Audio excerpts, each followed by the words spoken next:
আপনারা ইতিমধ্যে অবহিত হয়েছেন যে আজকে আমাদের শাপলা চত্বর হত্যাকাণ্ড সম্পর্কে তদন্তের অগ্রগতি সম্পর্কে জানার জন্য আমাদের সর্বজন শ্রদ্ধেয়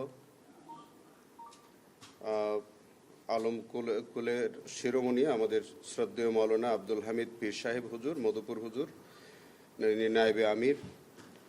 আজকে এসছেন মাওলানা মামুনুল হক যুগ্ম মহাসচিব হেফাজতে ইসলাম হুজুর আসছেন, মাওলানা আজিজুল হক ইসলামাবাদী যুগ্ম মহাসচিব, মুফতি হারুন ইজহার যুগ্ম মহাসচিব, মুফতি মীর ইদ্রিস যুগ্ম মহাসচিব এবং মুফতি জুবাইর আহমেদ হুজুর আসছেন।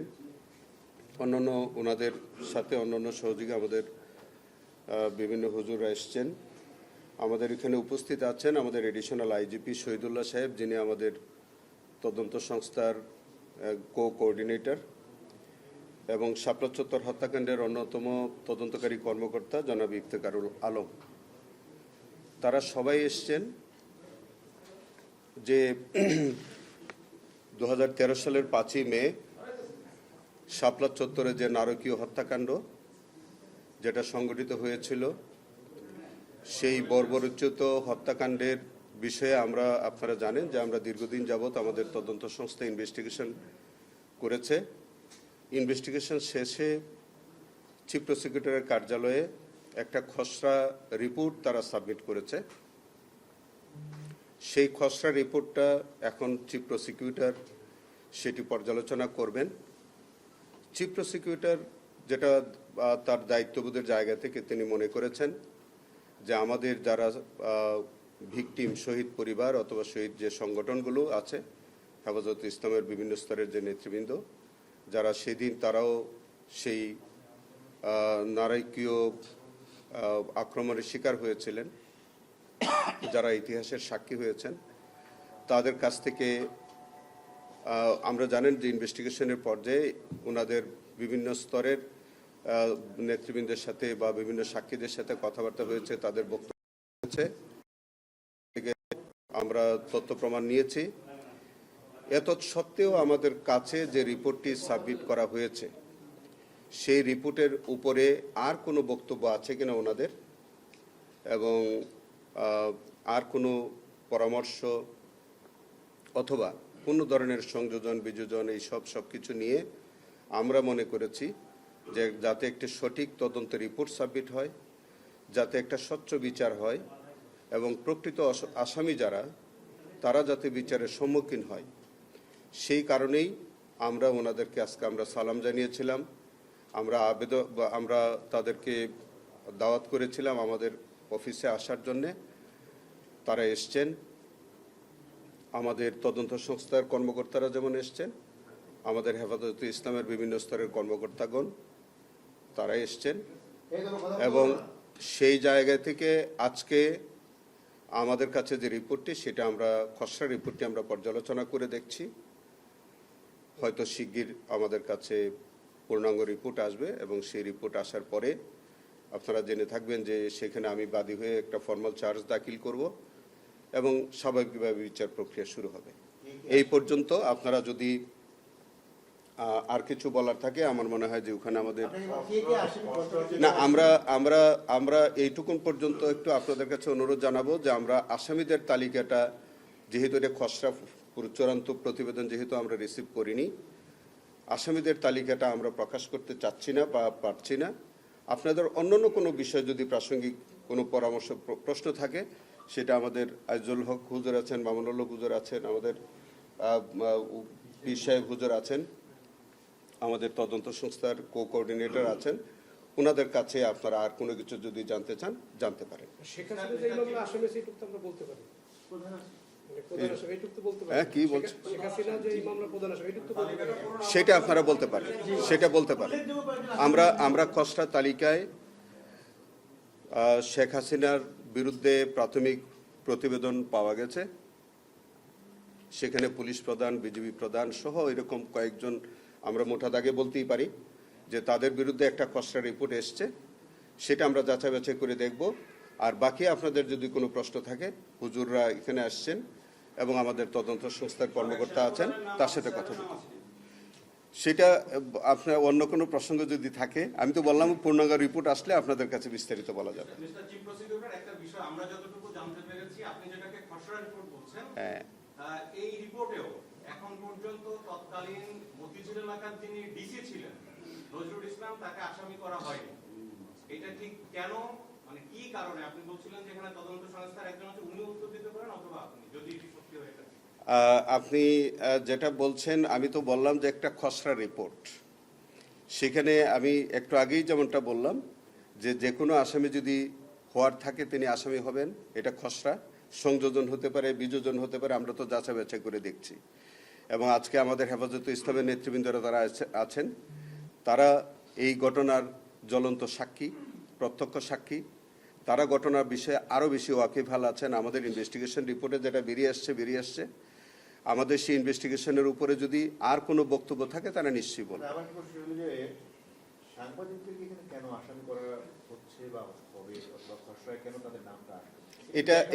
এইটার প্রশ্নের জবাব আপনারা কোর্ট থেকে নেবেন। কে আসামি হবে, কে আসামি হবে না, সেটা যখন আমরা বিচারের সম্মুখীন কাউকে করব, নিশ্চয়ই তখন আপনারা বুঝতে পারবেন যে কেন কেউ আসামি হবে অথবা কে আসামি হয়নি। এটা তো বিচারের বিষয়, এই বিষয়টা তো আমরা এত অগ্রিম উত্তর দেওয়া সম্ভব না। আল্লামা মামুনুল্লাহ হুজুর, আপনি কি একটু আমাদেরকে বলবেন, যেহেতু এখন পর্যন্ত এই তদন্ত যতটুকু চলেছে, আপনারা তো খোঁজ খবর রাখছেন, মনিটরিং করছেন, এবং খসড়া একটা রিপোর্ট আসছে, আপনাদের যে নলেজ তালিকা দিয়েছিলেন, আপনারা সন্তুষ্ট কিনা? কারণ এখন শেষের দিকে আছে, খুব শীঘ্রই ফরমাল চার্জ হবে। এই পর্যন্ত এই খসড়া রিপোর্ট একেবারে ডিটেলস আমরা দেখি নেই। একেবারে একটা প্রাথমিকভাবে আমরা যেটুকু দেখেছি, কিছু আমাদের টুকটাক কারেকশন আছে। সেই কারেকশন আমরা এখনই ফাইনাল বলি নেই, আমরা একটু পর্যালোচনা করে আমরা এই দু একদিনের মধ্যেই আমাদের কারেকশনের কথাগুলো আমরা ওনাদেরকে বলবো। বলার পরে আমরা ফাইনাল একটা কথা বলতে পারবো যে আমাদের স্যাটিসফ্যাকশনটা কতটুকু হলো।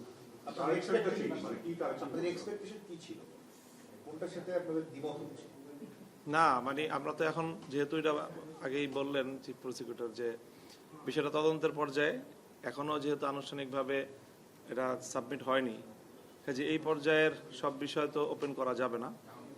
তো আমরা আমাদের জায়গা থেকে যেটা একেবারে একটা ওভারঅল কথা বলতে পারি, সেটা হলো আমাদের যে এক্সপেকটেশন ছিল, আমাদের যে অভিযোগ ছিল, এই রিপোর্ট, খসড়া রিপোর্ট তার কাছাকাছি আছে।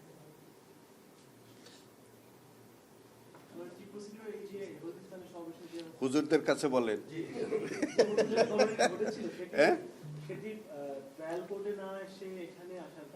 কোথায় শোনেন, এটা তো একটা, অবশ্যই এটা একটা সিস্টেমেটিক অফেন্স। এটা ওয়াইড স্প্রেড এবং টার্গেটেড একটা কিলিং, এবং সেখানে সুপিরিয়র রেসপন্সিবিলিটি আছে, লোকাল পারপেট্রেটরদের ইনভলভমেন্ট আছে। আপনি একদম পরিকল্পিতভাবে, হেফাজতে ইসলাম যখন ব্লগারদের বিরুদ্ধে তারা প্রতিবাদ জানিয়ে আসছিলেন, বিভিন্ন রকম যখন তারা নানান সমাবেশ করতেছিলেন, তখন রাষ্ট্রের সর্বোচ্চ জায়গা থেকে এই জনগোষ্ঠীকে, আমাদের এই হেফাজতে ইসলামের মতো এই সংগঠনটিকে তখন একেবারে নিঃশেষ করে দেওয়ার জন্যে তারা নানান পরিকল্পনা গ্রহণ করলেন, এবং তারা কোনোভাবেই তাদেরকে কোনো সমাবেশ করা বা তাদের এই প্রতিবাদের জায়গাটা পর্যন্ত তারা যাতে করতে না পারেন, সে বিষয়ে রাষ্ট্রের পক্ষ থেকে এরকম একটা পরিকল্পনা তারা নিয়েছে।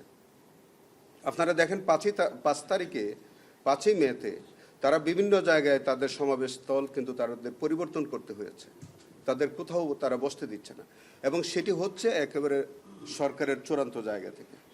অবশ্যই এটা একটা সিস্টেমেটিক অফেন্স, এবং সেটা শুধু ঢাকায় না, নারায়ণগঞ্জে ঘটেছে, কক্সবাজারে ঘটেছে, চট্টগ্রামে।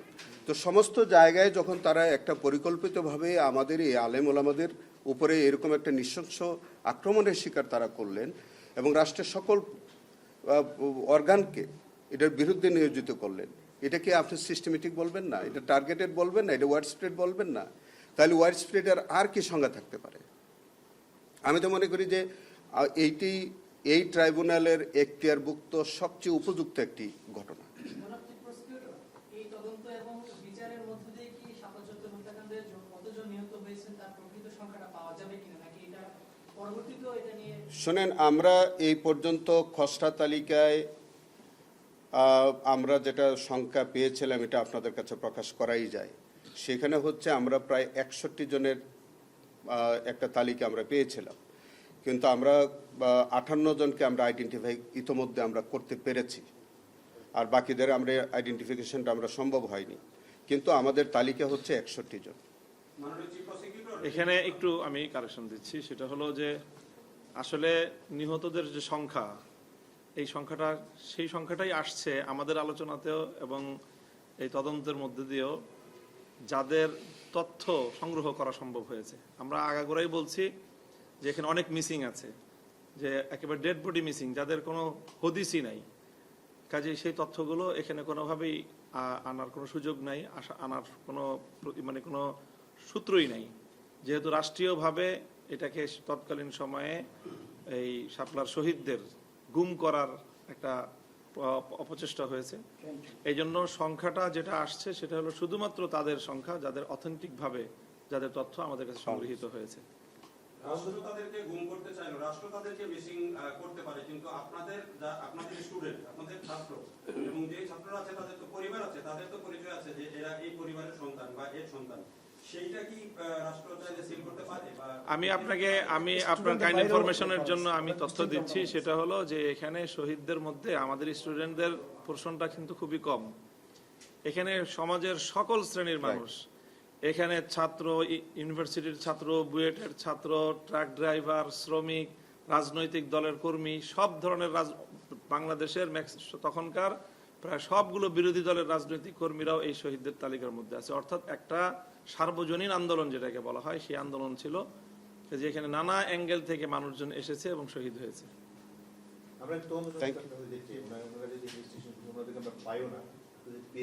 আপনি কি বলবেন যে তদন্তটা আপনারা একবারে নিজেদের মতো করে করতে পেরেছেন, কোনো চাপ ছাড়া? চাপ ছিল না, আমাদের এই মামলা তদন্তের সিস্টেমটাই ভিন্ন। শুরু থেকে প্রসিকিউশন টিম আমাদের সাথে থাকে এবং ওনারা সার্বক্ষণিকভাবে শুরু থেকে ছিল, প্রত্যেকটা বিষয়ে ওনাদের কনসেন্ট আছে। আসামি হচ্ছে কেন হচ্ছে, ম্যাক্সিমাম হুজুর তো বললেন তারা অলমোস্ট স্যাটিসফাইড। দুই একটা বিষয় আছে যেটা নিয়ে ওনারা আমার প্রসিকিউশন টিমের সাথে ইনভেস্টিগেশন যে আমাদের কো-কোঅর্ডিনেটর, এই ইনভেস্টিগেশনটার ধরনটা হচ্ছে এরকম যে ইনভেস্টিগেশন এজেন্সি যে ইনভেস্টিগেশনটা করে, বিশেষ করে এই হেফাজতের ইনভেস্টিগেশনের মধ্যে হেফাজতের প্রত্যেক নেতৃবৃন্দ আমাদের সাথে মানে ওনাদের সাথে আমাদের সাথে যোগাযোগ রেখেছেন। প্রত্যেকটি কর্মকাণ্ড আমরা যথাসময়ে তাদেরকে অবহিতও করেছি এবং প্রসিকিউশনের পক্ষ থেকেও প্রসিকিউশনের যারা তদন্ত কাজে খুব সহায়ক ভূমিকা পালন করতে পারে এরকম প্রসিকিউটরও কিন্তু আমাদের তদন্ত সংস্থায় নিয়োজিত ছিল, তারাও সার্বক্ষণিক এগুলি দেখভাল করেছেন। এবং বলতে পারেন আপনি এটা যে ইনভেস্টিগেশনের মধ্যে আজকে আমাদের যেসব নেতৃবৃন্দ এখানে দেখছেন আমাদের হেফাজত ইসলামের, তারা প্রত্যেকটা কর্মকাণ্ড সবসময় তারা খোঁজ খবর নিয়েছেন। আমাদের প্রসিকিউশনের সদস্যরা তাদের সাথে ছিলেন, তারাও যখন যেভাবে আমাদের কাছে পরামর্শ চেয়েছেন আমরা সেভাবে পরামর্শ দিয়েছি। বিরোধীদের সাথে কথা বললাম, রিপোর্টের খসড়া সম্পর্কিত তাদের সাথে আমরা একটা প্রাথমিক আলোচনা করলাম। এটা আপনারা জেনে থাকবেন যে যখন কোনো পুলিশ রিপোর্ট আসে, এটি কিন্তু আমাদের একটা নৈতিক দায়িত্ব যে আমাদের শহীদ স্টেক হোল্ডারদের সাথে আমাদের একটা মত বিনিময় আমরা করে থাকি। এই কারণে আমাদের তদন্তের স্বচ্ছতার সাথে যে যাতে করে এই তদন্ত কোনোভাবে বিতর্কিত না হয়, যেমনটা আপনি বললেন যে কোনো আসামি এর মধ্যে বাদ করে যায় কিনা বা তাদের ইনভলভমেন্ট ছিল কিনা। আমরা একটা কথা শেষ কথাটা বলি যে আমাদের কোনো আসামির যদি নিরপরাধ হয় তাকে আমরা আনব না, কিন্তু কোনো দোষী আসামি যাতে বাদ না করে যায় সেই জন্য আমরা এই সতর্কতা অবলম্বন করছি। সেই কারণেই আমাদের হেফাজতের নেতৃবৃন্দদের সাথে আমরা আলোচনা করলাম, পরামর্শ নিলাম। ওনাদের যদি আমাদের আর ফার্দার কোনো পরামর্শ থাকে সেটা ইনভেস্টিগেশন এজেন্সি তারা সেইভাবে কাজ করে। আমি খুব আশা করছি যে আগামী 21 তারিখ আমাদের ট্রাইব্যুনাল খোলার দিনই আমি বাদী হয়ে আমাদের ফর্মাল চার্জটা আমি দাখিল করতে চাই। এর মধ্যে আমি আমাদের নেতৃবৃন্দদের সাথে আমরা কথা বললাম, ওনাদেরকে পরামর্শ দিলাম যে এর মধ্যে যদি তাদের কোনো আরো ফার্দার কোনো এভিডেন্স থাকে, পরামর্শ থাকে, তারা যেন আগামী 2-1 দিনের মধ্যে, এই 2 দিনের মধ্যে যাতে আমাদের বিষয়টা হেল্প করে। না, আমরা সংখ্যাটা আমরা এখন না বলি, এটা সহজ হয়, কারণ হচ্ছে আমরা আপনাদের একটু অনুরোধ, আমাদের অনেক আসামি এখানে আছে, এমন আসামি আছে তারা হয়তো এখনো গ্রেফতার হয়নি। আমরা যদি নামটা প্রচার করি, প্রকাশ করি, সে আসামিগুলোকে আমাদের গ্রেফতার করতে অসুবিধা হবে। অথবা এমন কিছু জিনিস আছে যেগুলো যদি আমরা অগ্রিম প্রকাশ করে দেই, তাহলে আমাদের ইনভেস্টিগেশনে যে আমরা একটা লক্ষ্য নিয়ে আসি, সেই জায়গাটা ডিসক্লোজ করে ফেললে আমাদের ইনভেস্টিগেশনটা হ্যাম্পার্ড হয়। সেই কারণে আমাদের মনে হয় ওই জিনিসগুলো আপনাদেরকে আর আপাতত না জানা। কোঅর্ডিনেটর কাছ থেকে আরেকটু জানতে পারবো, সেটা হচ্ছে যে 2013 সালের ঘটনা, বেশ আগে আপনাদের এই ইনভেস্টিগেশনের ক্ষেত্রে কি ধরনের আপনি দেন জবাবটা। আগে এটা ওনার জন্য একটু বিব্রতকর হয়ে যায়। দেখেন সেভাবেই তো হবে। আপনার আইন অনুযায়ী এই আইনটি প্রণয়নের পর থেকেই দ্যাট ইজ আপনি ইন্টারন্যাশনাল ক্রাইমস ট্রাইব্যুনাল অ্যাক্ট 1973, এটা 73 সালে আইনটি প্রণয়নের পরেই ইনভেস্টিগেশনের দায়িত্ব পুলিশকে দেওয়া আছে। আর কোনো সংস্থা তো আমাদের ইনভেস্টিগেশনের দায়িত্ব নাই, অতএব পুলিশই করবে। সেখানে প্রশ্ন উঠছে যে আপনি দেখছেন যে এরই মধ্যে এই ইনভেস্টিগেশন এজেন্সি যারা পুলিশের দায়িত্বে, তারা যে ইনভেস্টিগেশন করতেছেন, আমরা তো বহু পুলিশকে আসামি করেছি। এই পুলিশ ইনভেস্টিগেশন করে পুলিশকে আসামি করছে বহু। আমরা কে পুলিশ কে পাবলিক এইভাবে কিন্তু দেখে ইনভেস্টিগেশনটা হয় না, আমরা অপরাধীকে দেখে ইনভেস্টিগেশনটা হয়। সো ওখানে আপনি এটা মনে করেন, এটা একটা পারসেপশন হতে পারে আপনাদের, কিন্তু আমাদের ইনভেস্টিগেশন এজেন্সি বলেন, প্রসিকিউশন টিম বলেন, আমাদের যে যৌথভাবে আমরা যে কাজগুলি করি, আমরা প্রথমত প্রাধান্য দিচ্ছি আমরা কে অপরাধী, কে পুলিশ, সাংবাদিক, আইনজীবী, ডাক্তার, এইভাবে আমরা দেখি কিন্তু ইনভেস্টিগেশনটা হয় না। অতএব আপনাদের এই আশঙ্কা থাকার কোনো কারণ নাই যে পুলিশ হলে পুলিশকে ফেভারিজমের কোনো জায়গা আছে। এই মামলায়ও দেখবেন, এই মামলার মধ্যেও দেখবেন যে বেশি সংখ্যক মানুষ কিন্তু পুলিশই হবে। ধন্যবাদ আপনাদের।